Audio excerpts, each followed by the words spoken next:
మాఘపురాణం 15వ అధ్యాయం. శిష్యుడు పశ్చాత్తాపము పొందుట. సుబుద్ధియు అతని కుమార్తె ఆమె భర్త మొదలగు వారు మాఘస్నానము వలన కలిగిన ఫలితముచే సమస్త దోషములు పోగొట్టుకుని సుఖించిరని సాంబశివుడు పార్వతికి తెలియజేయగా, తిరిగి నీలకంఠుని పార్వతీదేవి ఇట్లు ప్రశ్నించెను: నాదా, సుబుద్ధి కుమార్తె వృత్తాంతమును ఆమూలాగ్రముగా తెలియజేసిరి. మరి సుబుద్ధి శిష్యుడగు సుమిత్రుడేమైనాడు? అతడే స్థితిలోనున్నాడు? వివరింపుడు, విను కుతూహలముగా నున్నది అని సాంబశివుని కోరినది. అందులక పార్వతీపతి ఇట్లు వివరించెను: సుమిత్రుడు గురువుగారి కుమార్తెతో సంభోగ క్రీడలు దేలియాడినది మొదలు అతనికి ఘోర పాపమంటెను. తాను చేసిన పాపమునకు ఫలితం అనుభవించుచుంటిని గదా అని పశ్చాత్తాప మనస్కుడై గురువుగారి వద్దకు పోయి గురువు పాదములపై పడి, గురువర్య, నేను మహాపాపినైతిని. క్షమభంగురమైన తుచ్చ కామవాంఛకు లోబడిపోయి నీ కుమార్తెయగు సుశీలతో కూడి తిని, అయినను అది నా దోషము కాదు. నేను పూజా ద్రవ్యములు తెచ్చుటకు అడవికి పోవుచుంటిని. దారి అందున్న ఉద్యానవనములో నీ కుమార్తె చెలికత్తెలతో బంతులాడుచు నేను ఏకాంతముగా పోవుట చూచి నెమ్మదిగా నా వెంట వచ్చినది. నేను అటు అడవి మధ్యకు పోయి ఒక కోనేటి వద్దనున్న చెట్టు కింద విశ్రమించగా నీ కుమార్తె మెల్లమెల్లగా నా చెంత చేరి నన్ను మంచి మాటలతో వంచించి తన కామవాంఛ తెలియజేసినది. నేను అందులకు ఒప్పుకొనలేదు. నన్ను బలవంత పెట్టినది. నన్ను క్షమించమని చెవులు మూసుకుంటిని. ఇక లాభం లేదని, నాతో నీవు క్రీడించుకుందువేనని నీ ఎదుటనే ప్రాణత్యాగమొనరించుకొందును అని చెప్పుసరికి నాకు భయం కలిగి, నిజంగా ఆమె ప్రాణత్యాగమే చేసుకున్నచో మీరు నన్ను తప్పక దండించెదరని వెరచి ఆమెతో క్రీడించి ఆమె వాంఛను తీర్చితిని. ఇందు నా తప్పేమీ లేదు. అయినను నేను మహాపాపం అనుభవించుచున్నాను. నేను కూడా పాపరహితుడ నెటుల కాగలను, సెలవివ్వండని బ్రతిమాలెను. శిష్యుడు పలికిన మాటలు సుబుద్ధి విశ్వసించి తన కుమార్తె వలె తన శిష్యుని కూడా పాపరహితుని జయనించి, సుమిత్ర, నీ పాపకర్మకు ప్రాయశ్చిత్తమున్నది. నీవును మా వలె పాపరహితుడువు కాగలవు. అది నెట్లనిన నీవు గంగానదీ తీరమునకు వెళ్ళి అచట 12 సంవత్సరాలు తపస్సు చేసుకొనుము. ఆ తపస్సుచే కలుగు ఫలితము వలన పాపము మబ్బు వీడిపోయినటుల నశించిపోవును. అప్పుడు నీవు ముక్తుడగుదవు అని శిష్యునితో చెప్పెను.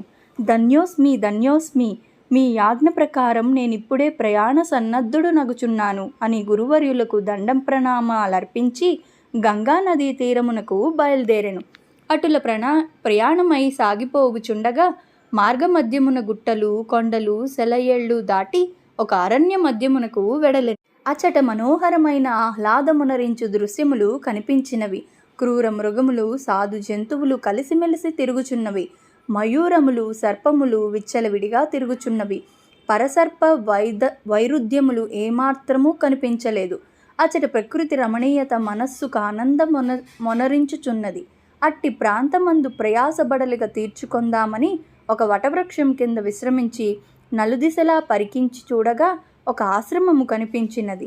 వెంటనే లేచి ఆ ఆశ్రమం వద్దకు వచ్చి తొంగి చూడగా ఆ ఆశ్రమంలో కొంతమంది పురుషులు, స్త్రీలు, బాలికలు కాషాయంబరములు ధరించి రుద్రాక్షమాలలను త్రిప్పుచు శ్రీమన్నారాయణుని ఫలపుష్ప ధూపదీప నైవేద్యములతో పూజించుచు మాఘపురాణ పఠనం చేయుచుండిరి.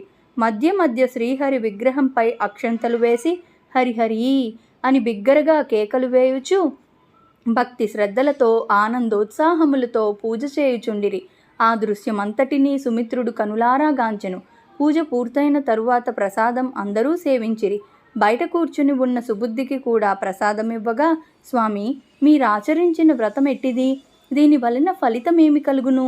మనుజుడు పాపరహితుడగునా? ఈ సందేహములను నెరవేర్చుచున్నాను అని వినయముగా ఆ మునిసత్తములను అడిగెను. పాపములచే పీడించబడుచున్న సుమిత్రుని ప్రార్థన విని అచటనున్న మనుజులందరూ మాఘమాసమంద ఆచరించవలసిన ధర్మములను అతనికి వివరించుటకు గాను వారిలోనొకరిని నియమించిరి. అంత ఆ మునికుమారుడు సుమిత్రునితో మాఘమాస మహాత్యమును ఇట్లు వివరించెను. విద్యార్థి, మేము చేసినది మాఘమాసమంద ఆచరించవలసిన మాఘమాస వ్రతము. ఈ వ్రతం చేయుట వలన ఎటువంటి పాపములు చేసినను వాటన్నింటినీ నశింపజేయును. అనగా రౌరవాది నరక బాధలు వెంటాడుచున్నప్పటికీ ఈ వ్రతము చేసినంత మాత్రమున అవన్నీయూ పెనుగాలికి ఎండుటాకులు ఎగిరిపోవునట్లుగా పాపములన్నీయూ నశించిపోవుట మాఘమాసములో సూర్యుడు మకర రాశిలో ఉండగా ఆ దినము సూర్యోదయ సమయమందు ఒక నది అందు ఏ మనుజుడు స్నానం చేయునో అట్టి మనుజుడు శ్రీహరికి ప్రియుడగును. ఎట్టి దోషము లేకుండా శ్రీహరిని పూజిస్తూ మాఘపురాణమును వినుచు ఆ మాసమంతయు నదీ స్నానమొనర్చువారు వైకుంఠవాసులగుదురు. అలాగును చేయనివాడు అసత్యంలాడువాడు, పెద్దలను గురువులను గౌరవించనివాడు, భక్తులను చూచి ఎగతాళి చేయువాడు, పరస్త్రీలను బలాత్కరించి చెరచువాడు, చోరత్వము చేయువాడు, బ్రహ్మహత్య చేయని వానితో సమానుడు. అటులనే ఇండ్లు తగలుబెట్టుట, అబద్ధ సాక్ష్యములు చెప్పుట, జన సమర్థమందు చోట మలమూత్రములను విడుచుట, గుర్రములను, పశువులను, కన్యలను ఇతరుల కమ్ముట మొదలగునవి చేయువారు కూడా బ్రహ్మహత్య చేసిన వారితో సమానం. మరియు దైవ సంబంధమగు ధనమును అపహరించువాడు, ఏ పుణ్యదినములోనైనా శుచిగా స్నానం చేసి దేవుని ప్రార్థించనివాడు, దానమిచ్చదనని వాగ్దానము చేసి ఇవ్వనివాడు, బంగారం, వెండి, రత్నములు, సాలగ్రామములు దొంగలించువాడును, జాతి భ్రష్టులై జార చోరత్వములు చేసి వేశ్య ఇంటికి తిరుగువాడు, వీరందరూ బ్రహ్మహత్యాది మహాపాతకములు చేసిన వారితో సమానులగుదురు. ఇవిగాక అన్న భార్యని, సోదరుని భార్యను, గురువు భార్యను, స్నేహితుని భార్యను కూడి రతిసర్పులాడును, తనకన్నా వయసులో పెద్దగు స్త్రీతో రతిసర్పులాడును, జీవహింసలు చేయువాడును, బీద ప్రజలను హింసించువాడును, దోపిడీలు చేయువాడును మహాపాతకులు. అట్టివారు కూడా బ్రహ్మహత్య చేసిన వారితో సమానుడు. ఇవిగాక తల్లిదండ్రులను హింసించువాడును, వివాహ సంబంధములు చెడగొట్టువాడును, నోరు లేని పసిపాపల దొంగలించి ఇతరులకు అమ్మువాడును, శరణుజొచ్చిన వానిని దండించువాడును, ధర్మ కార్యములకు విఘ్నములు కలిగించువాడును, పరధనం అపహరించువాడును, చేసిన మేలు మరిచిన కృతజ్ఞుడను తాను తీర్థయాత్రలు చేయక అట్లు చేసిన వారిని చూచి ఎగతాళి చేయువాడును బ్రహ్మహత్య చేసిన వానితో సమానుడగును. గాన మేము ఆచరించిన వ్రతం మాఘమాస వ్రతం. ఈ వ్రతం చేయుట వలన మాకు ఏ పాత్రము పైన చెప్పిన మహాపాతకములలో ఏ ఒక్కటి ఉన్నను అవి నశించిపోవును. ఇది ముమ్మాటికి నిజం. అందుచేతనే మేమందరం మాఘమాస వ్రతం భక్తి శ్రద్ధలతో ఆచరించుచున్నాము. మాఘమాసం ప్రారంభం కాగానే సూర్యుడు ఉదయించిన కొద్దిసేపటికి నదికి పోయి స్నానం చేసి సూర్యునికి నమస్కరించి నీళ్లు విడవవలెను. తర్వాత విష్ణు మందిరమునకు పోయి శ్రీహరికి పూజ చేసి తులసీ తీర్థము ప్రసాదం పుచ్చుకోవలెను.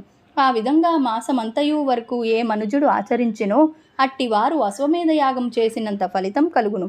మాఘమాసమునకు శ్రీహరియే అధిదేవత గాన ఈ మాసమందు ఆచరించిన స్నానం వలన కలుగు ఫలమునిచ్చువాడు అతడే గనుక ఆ వైకుంఠవాసుడగు శ్రీహరిని పూజించవలెను. శ్రీమన్నారాయణుడు ఒకవేళ నదీ తీర్థమునందు గాని చెరువు దగ్గర గాని విష్ణు మందిరం లేకపోయినచో విష్ణుమూర్తి విగ్రహమును గాని విష్ణు పటమును గాని తీసుకువెళ్ళి నదీ తీరమందు తులసీదళంతోనూ కస్తూరి, గంధం, అగరు, ధూపదీప నైవేద్యం, ఫలపుష్ప తాంబూలాదులతో పూజించి పురాణ శ్రవణం గావించవలయును. ఈ విధంగా మాఘమాసమంతా చేసి మాసాంతమున ఒక సద్బ్రాహ్మణునకు వస్త్రములు, బంగారు దక్షిణ ఇచ్చి సంతృప్తిగా పిండి వంటలతో భోజనం పెట్టాలి. ధనమున్నవారు బ్రాహ్మణ సమారాధన చేసిన ఎడల 3,000,000 దేవతలు సంతసించుటయే గాక యముడు తన దూతలను పంపజాలడు. పునర్జన్మ గలుగదు. ఈ నా వచనముల్ అసత్యముల్ కావు. ఇప్పటి వరకు మాఘస్నాన ఫలితమంతయు విన్నావు కదా. ఇక మాఘమాసం 3 దినాలు మాత్రమే ఉన్నది గాన ఈ 3 దినములలోనూ ఈ నదిలో స్నానం చేసి పూజా కార్యక్రమునకు సంసిద్ధుడవు కమ్ము అని మునీశ్వరుడు తెలియజేశాను. అంత సుమిత్రుడు తన గురువగు సుబుద్ధి తన పాప పరిహార్థము గంగానదీ తీరమునకు పోయి తపస్సు చేసుకోమని చెప్పినారు అని మునీశ్వరునితో చెప్పగా మరలా ముని ఇట్లు చెప్పినాడు. నీ గురువు చెప్పిన విషయం యథార్థము. నీ గురువు పుత్రికతో కూడా రతిసల్పినావు. అందు నీ దోషమేమీయూ లేకున్నను మహాపాపం మాత్రం సంక్రమించినది. అది నిన్ను వెంటాడుచునే ఉన్నది. తరుణోపాయము చేయనిచో ఈ జన్మలోనూ మరుజన్మలోనూ కూడా నరకబాధలు తప్పవు గాన ఈ మాఘమాసమందలి 3 దినములైనను స్నానం చేసి శ్రీహరిని పూజించుము. తర్వాత నీవు గంగా తీరమునకు పోయి నీ గురువు చెప్పిన విధంగా భక్తితో తపస్సు చేసిన ఎడల నీవు జన్మరాహిత్యమును పొందగలవు. మానవుని మనస్సు వార్ధము చంచలభావము గలది. నీవు ఇంద్రియాలన్నిటికీ బంధించి ఏకాగ్ర చిత్తముతో లక్ష్మీనారాయణుని ధ్యానించుము అని ఉపదేశించగా సుమిత్రుడు అచట 3 దినముల నుండి మాఘస్నానములు చేసి నదీ తీరముందు విష్ణువును పూజించి పురాణ పఠనము గావించెను. తదనంతరము ఆ ఆశ్రమవాసులకు నమస్కరించి గంగానదీ తీరమునకు తపస్సు చేయుటకై వెళ్ళిపోయెను. మాఘపురాణం 15వ అధ్యాయం సంపూర్ణం. జై శ్రీరామ్.